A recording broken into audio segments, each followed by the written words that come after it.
નમસ્કાર સર્વને.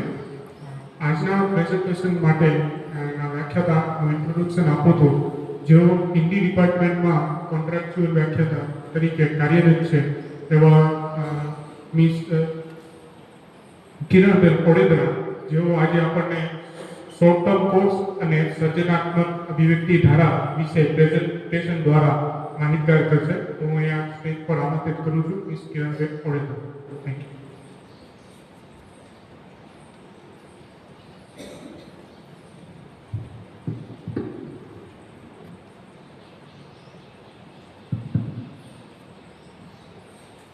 અહીં ઉપસ્થિત આદરણીય આચાર્ય શ્રી ડૉક્ટર અનુપમ નાગર સર, તેમજ માનનીય ઉપાચાર્ય શ્રી પ્રોફેસર ગોવિંદબા જાડેજા, તેમજ સર્વ અધ્યાપકગણ અને વાહી વિદ્યાર્થીની બહેનો, આપ સર્વને મારા નમસ્કાર.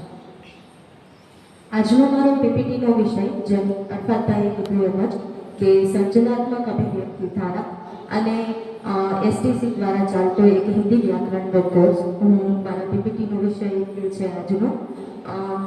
આપણે સૌ જાણીએ છીએ એ જ રીતે કે ગુજરાત સરકાર દ્વારા ચલાવવામાં આવેલી સપ્તધારાઓ, તો એ 7 ધારાઓમાંથી એક 7 ધારામાંથી એક ધારા એટલે સર્જનાત્મક અભિવ્યક્તિ ધારા, જે આપણી કોલેજમાં ઘણી બધી ધારાઓ ચાલે છે, પણ એમાંની એક ધારા એટલે સર્જનાત્મક અભિવ્યક્તિ ધારા. તો પહેલા અગાઉના સેમેસ્ટરમાં આપણે જોઈએ તો આ ધારાના કોર્ડિનેટર તરીકે ડૉક્ટર કેકેબેન પંડ્યા અને તેમની સાથે મિસ અદિતિ દવે અને પારુલબેન શુક્લા તેમાં મેમ્બર હતા. હવે હાલ આ સેમેસ્ટરની અંદર આ ધારામાં કોર્ડિનેટર તરીકે ડૉક્ટર નયનભાઈ ટાંક તેમજ હું અને મારી સાથે મિસ ધારા કેશવાલા મેમ્બર તરીકે કામગીરી કરી રહ્યા હતા. હવે આ ધારાનો આપણે મુખ્ય ઉદ્દેશ્ય શું? તો મુખ્ય ઉદ્દેશ્ય એ જ છે કે બાળકોની અંદર રહેલી એક સર્જન શક્તિને બહાર લાવવાનો છે, કે તેઓની અંદર અલગ અલગ કળાઓ હોય છે, તો તેને કઈ રીતે બહાર લાવવી આપણે. તો જેમ કે કલ્પના શક્તિ અને તેમની મૌલિક વિચારધારાનો જે વિકાસ છે તે કરવો. ત્યારબાદ લેખન કૌશલ્ય સુધારણા, એટલે કે બાળકો જે અલગ અલગ પોતાની રીતે જે લેખન કળાઓ દર્શાવે છે અલગ અલગ, જેમ કે નિબંધ લેખન છે, કાવ્ય લેખન છે, વાર્તા લેખન છે, તો તે તેવી રીતે પોતાની જાતે કઈ રીતે લખી શકે અમુક નિયમોથી. તો ત્યારબાદ સાહિત્યિક અભિરુચિ કેળવવી, એટલે કે બાળકોને અલગ અલગ સાહિત્યના જે પ્રકારો છે તેના પ્રત્યે તેનો રસ જાગૃત કરવો અને અલગ અલગ સાહિત્યકારો અને અલગ અલગ સાહિત્યિક પ્રવૃત્તિઓથી તેમને પરિચિત કરાવવા. ત્યારબાદ મૌખિક અભિવ્યક્તિની સ્પષ્ટતા, એટલે કે જેમ કે વક્તૃત્વ સ્પર્ધા છે, કાવ્ય પઠન સ્પર્ધા છે, તો તેમાં બાળકો કેવી રીતે પોતાની અભિવ્યક્તિ સ્પષ્ટ રીતે કરી શકે. ત્યારબાદ છે નવીનતા અને સર્જનાત્મકતા. તો જેમ કે રોજિંદા જીવનની અંદર શિક્ષણની સાથે કંઈક નવી સર્જન શક્તિ તેઓની અંદર રહેલી હોય છે, તો તેને કઈ રીતે બહાર લાવવી. ત્યારબાદ આ વર્ષ દરમિયાન કેટલીક એવી પ્રવૃત્તિઓ થયેલી, તો તેની થોડીક ઝાંખી કરાવો. તો જેમ કે પહેલી પ્રવૃત્તિ છે, પહેલા તો ધારાનો પરિચય આપવામાં આવેલો હતો કે આ ધારાની અંદર કેવી કેવી પ્રવૃત્તિઓ કરાવવામાં આવે છે, બાળકોને ધારા એટલે શું તેનાથી માહિતગાર કરાવવામાં આવે છે.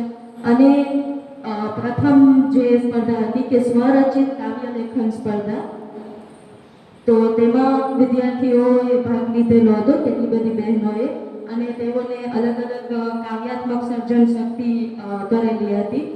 થોડી ઘણી તો શરૂઆતમાં ભૂલો હોય, પણ બાળકો જેમ જેમ નવી પ્રવૃત્તિઓ કરે અને જેમ પ્રેક્ટિસ કરે તેમ તેમની આ કળાઓ જે છે એ વિકસે છે. ત્યારબાદ ક્વિઝ કોમ્પિટિશન હતી અને શબ્દોની સર્જન શક્તિ, એટલે કે સાહિત્ય અને વ્યાકરણથી બાળકોને પરિચિત કરાવેલા. તો એના થોડા ફોટોસ છે જે આપણે અહીંયા જોઈ શકીએ છીએ. ત્યારબાદ વક્તૃત્વ સ્પર્ધા, જેનો વિષય હતો સરદાર પટેલ એક વિચાર અને એક વાત. ત્યારબાદ વાંચન કળા. અત્યારે હાલ આપણે જોઈએ છીએ કે બાળકોની જે વાંચવાની જે કળા છે, જેમ કે ન્યૂઝ રીડ હોય છે, એ સિવાય આપણે કોઈ કાવ્ય પઠન કરતા હોય છે, તો જે બોલવાના અલગ અલગ ટોન હોય છે, તો તેના માટે વાંચન કળા કેવી રીતે વિકસાવવી બાળકોની અંદર, તો એના માટે આ પ્રવૃત્તિ થયેલી, જેના અહીંયા ફોટો જોઈ શકીએ છીએ. ત્યારબાદ એક આધુનિક કૌશલ્ય વિચાર આપણે જોઈએ તો કે સાયબર સેલ અંતર્ગત સૂત્રલેખન સ્પર્ધાનું આયોજન થયેલું હતું, તો તેમાં પણ ઘણી બધી બહેનોએ ભાગ લીધેલો. ત્યારબાદ એક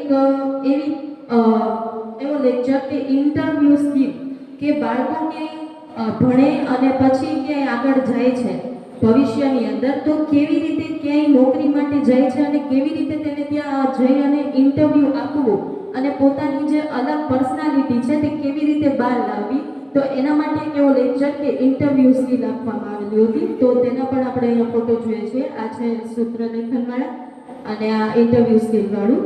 ત્યારબાદ હવે આવે છે હિન્દી વિભાગ દ્વારા એક એસટીસી અંતર્ગત એક શોર્ટ ટર્મ કોર્સ ચલાવેલો, હિન્દી વ્યાકરણનો કોર્સ.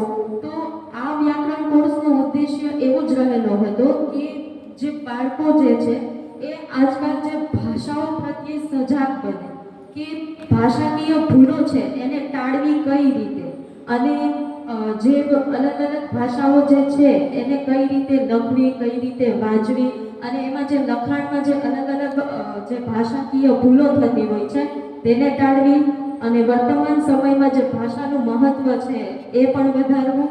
ત્યારબાદ ભાષાની જે લેખન ક્ષમતા છે તેનો વિકાસ કઈ રીતે કરવો. એ બાદ જે ભાષા આપણે અલગ અલગ બોલીએ છીએ, જેમ કે હિન્દી છે, ગુજરાતી છે, ઇંગ્લિશ છે, તો એ ભાષાનું જે ઉચ્ચારણ અને એનું લેખન જે છે એમાં કેટલીક વ્યાકરણની ભૂલો થતી હોય છે, તો તે કેવી રીતે સુધારવી એનાથી માહિતગાર કરવામાં આવેલા. ત્યારબાદ ભાષા પ્રત્યે વધુ જાગૃત બનાવવામાં આવેલા.